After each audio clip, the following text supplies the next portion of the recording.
Hey, Mr. B, run your calibration program, please. Hey, Reese.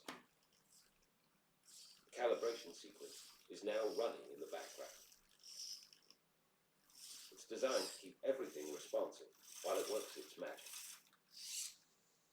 You can check the logs for updates on its progress. If you need anything else, just let me know. I'm going to turn your microphone off a second so I can speak to these guys. No problem, Reese. Just let me know when you're ready to chat again. I'll be right here. Okay, so me actually, I've just unplugged it. But check that out, that was awesome. I've been working on this for a little while now.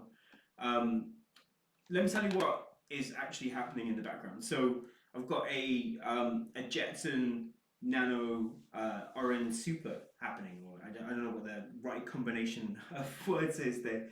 We'll have a look at it in a second. But you see that I'm at RAM of 5.7, and this has been the big conundrum that I've been trying to solve for a while with Mr. B. I've had a lot of videos up, and he's kind of been progressing a lot. And as you can see, he has running in the background. He has Whisper, so Whisper bass with into 8 calibrated. He's doing a really good job. It's full Tensor RT implementation there. As you saw during the start of the video, there was Solero VAD as well in the background. So just in terms of recognizing voice and not just kind of responding to anything. The other thing that you saw there was a really cool voice synthesis via Kokoro TTS. But I've been doing a lot of work on getting it up and running with TensorRT as well. It's a little bit of a pain in the ass with getting to floating point 16 or even mixed precision. So right now it's at 32, floating point 32.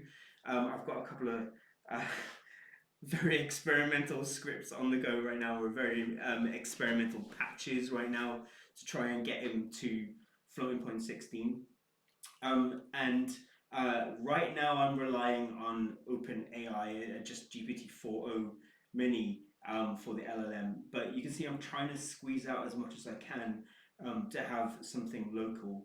And I'm actually hoping to as well let me actually just get the camera moving. I'm hoping to get object detection as well running on this stereo camera. So I need a little bit of overhead right here. For those of you who have been mucking around with Jetson or haven't mucked around with these Orin ones, it's all basically like shared memory. So it's just system RAM and it's also GPU. So I have to like squeeze everything into 8 GB RAM. So all the kind of system overhead, everything that's running in the background. Um, uh, so it's been a bit of a task.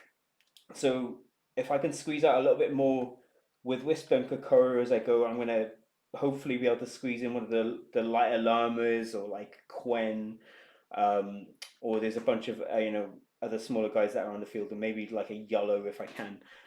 Check out what's going on in the background here. There's PCA 9685 for the servo, so all of this is running off of this RC battery pack here. And there's a DC motors as well knocking around here as well. I've got everything I need, and then I'm just rerouting power to a bunch of different things. There's this Jetson Super Orin Nano that I was talking about with a kind of custom 3D printed case. And then just this chunky battery pack here. So I'm actually ready to go now for a fully kind of mobile, autonomous, offline guy once I get that language model in here. We didn't talk about this. This is a 4 microphone array through Seed Studio. And so all the talking through Whisper and stuff was happening there. And yeah, and like I said, everything now is running through battery, so I'm really happy about this. You can see that he's considering himself a ROS agent or a robot operating system agent. So I'm hoping to get him navigating shortly with robot operating system thinking about things like cost maps, and so on and so forth. But obviously we got to try and squeeze as much as we can into this small hardware footprint we've got. Stay tuned for more. I'm going to have soon. I'm going to be able to animate him with this guy. We saw some examples of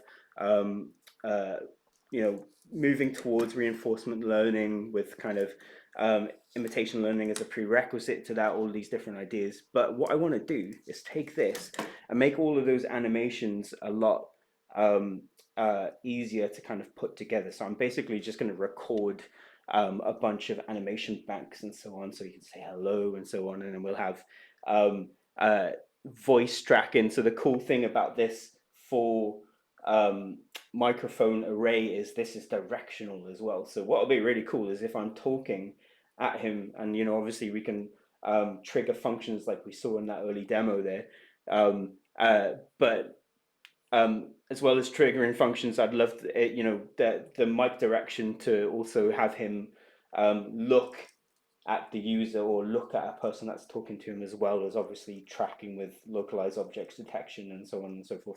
So there's now I've completed this thing that I've been working on for a while and along in the background while I've been doing my job.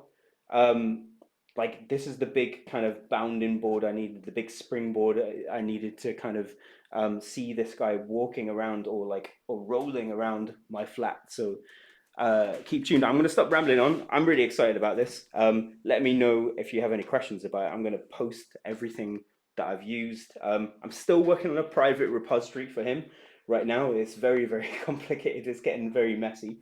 But I've got things like the Kokoro TensorRT, like you still see in the top memory there, and things like the Whisper TensorRT that I've done some optimization specifically for Jetson boards for Orin Nano. I've got an Orin NX coming soon that I'm thinking of replacing the module in this dev kit. But yeah, let's have a chat about it, and hopefully you'll see him animated soon and doing loads of cool stuff. Speak to you all soon.